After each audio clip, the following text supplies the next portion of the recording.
Hello everyone, my name is Taylor. Yesterday today I read a story, Sounds on the Farm. Let's go. Sounds on the Farm. Jim liked to visit his grandpa's farm.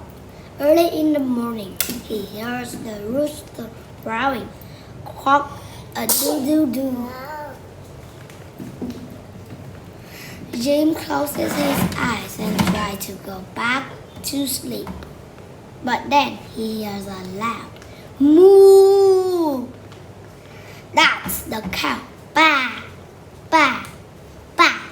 That's the sheep. And then a cluck, cluck. That's the chicken. Jim can't sleep anymore. Time to get up and start the day. Cluck, cluck. Time to wake up. Goodbye.